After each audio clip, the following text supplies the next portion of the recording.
হেঁসল বেড়ায় অবৈধ মদের বিরুদ্ধে রাস্তায় নামলো মহিলারা। পুরুলিয়ার কোটশিলা থানার হেঁসেল বেড়া গ্রামে অবৈধ মদ বিক্রি ও জুয়া খেলার বিরুদ্ধে সরব হলেন গ্রামের মহিলারা।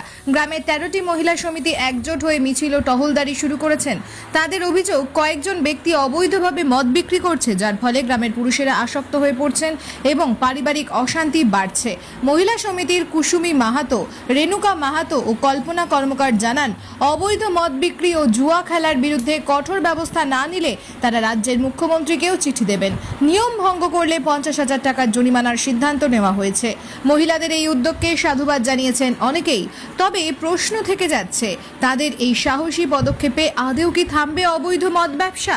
সেটাই এখন দেখার বিষয়।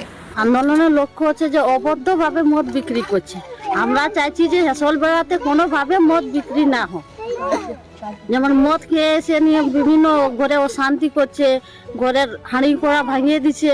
আমরা পুলিশ এসেছিল, সব নিয়ে গেছে, কিন্তু আমরা চাইছি যে মদটা পুরাই বন্ধ হয়ে যায়। আর কি আছে দাবি? দাবি এটাই আমাদের যে মদ বন্ধ, কোনো মদেই যেমন বিক্রি না হয়। তাস খেলা, গাঁজা খাওয়া, এগুলো সব যেমন বন্ধ হয়ে যায়। পুলিশকে জানিয়েছিলেন আপনি? হ্যাঁ, পুলিশ এসেছিল 2 দিন। আপনারা একটা জরিমানার কথা বলেছেন। হ্যাঁ, জরিমানার কথা বলেছি। না যদি কথা শুনে তাহলে আমাদেরকে 50,000 করে জরিমানা লাগবে যারা মদ বিক্রি করবে। আচ্ছা, আপনারা মহিলারা কারা, মানে গ্রুপের মহিলা? হ্যাঁ, আমরা সবাই গ্রুপের মহিলা। কতগুলো গ্রুপ আছে আপনাদের? এখানে 13টা গ্রুপ আছে।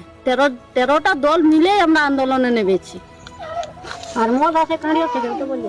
আচ্ছা, যদি এরপরও যদি বন্ধ না হয় তাহলে আপনারা কি করবেন? আমরা বন্ধ যদি না হয় তাহলে আমরা বিডিওর কাছে যাব, এসপি কে জানাবো, তাও আমরা যেমন হেঁসল বেড়াতে মদ বন্ধ হোক। প্রয়োজন যদি হয় তাহলে আমরা মুখ্যমন্ত্রীকে চিঠি জানাবো, তাও যেমন হেঁসল বেড়াতে মদ বন্ধ হোক। আমাদের গ্রামে বিক্রি হচ্ছে যে অনেক বাইরে বাইরে অন্য গ্রামে বন্ধ হয়েছে, আমাদের গ্রামে বন্ধ হয় নাই। তো বাইরের লোকগুলো খাতে আসে, আর গ্রামের দাদারা মদ খায়, আর গ্রামে খুব ঝামেলা হয় রাত্রিতে। কি চাইছেন আপনারা? আমরা মদ বন্ধ করতে চাইছি।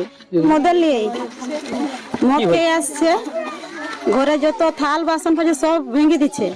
যদি আমি কিছু বলছি তো আমাকে মারছে, আমার ছেলেকে মারছে, মেয়েকে মারছে।